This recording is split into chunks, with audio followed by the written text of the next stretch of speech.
നിവിനെ യമുനയ്ക്ക് വിട്ടുകൊടുക്കാൻ കാവേരി. അങ്ങനെ പ്രിയ പ്രേക്ഷകരെ, നമ്മുടെ യമുനയ്ക്കാണെങ്കിൽ നിവിനാണെങ്കിൽ ഇന്നൊരു സമ്മാനം കൊടുക്കുന്നതാണല്ലോ കാണാനായിട്ട് കഴിയുക.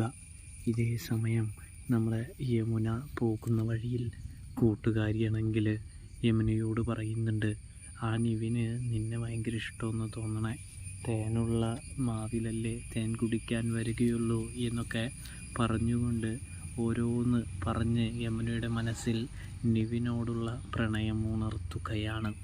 ഇതേ സമയം യമുനയാണെങ്കിൽ അപ്പോഴേക്കും അതിലേക്ക് വീഴുകയാണ് പ്രേക്ഷകരെ.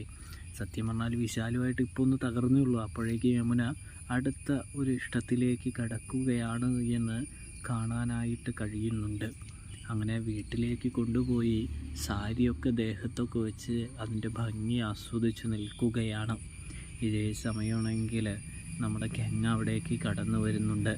ഗംഗ ചോദിക്കുന്നുണ്ട്, ഇത് കുറേ നേരമായല്ലോ ഇങ്ങനെ സാരിയും പിടിച്ച് കണ്ണാടി നോക്കി നിൽക്കുന്നു, എന്താണ് കാര്യം എന്ന് ചോദിക്കുന്നു.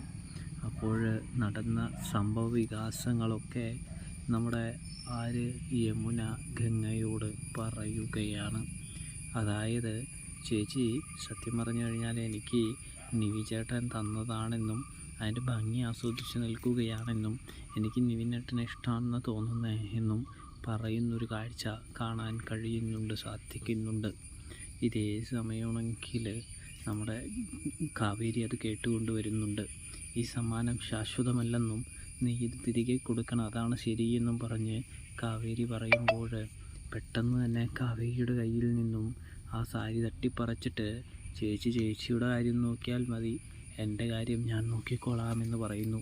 അപ്പോഴേക്കും കാവേരിക്ക് വളരെയധികം വിഷമാവുന്നുണ്ടത്.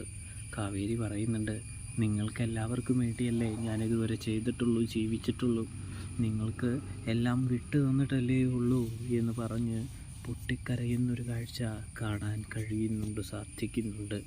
ഇതേ സമയം നമ്മുടെ യമുനയാണെങ്കിൽ അതൊന്നും വകവെക്കുന്നില്ല. ഗംഗയാണെങ്കിൽ കാവേരിയെ സമാധാനിപ്പിക്കുന്നത്, ആശ്വസിപ്പിക്കുന്നത് കാണാനായിട്ട് കഴിയുന്നുണ്ട്. കൂട്ടുകാരെ, പ്രേക്ഷകരെ.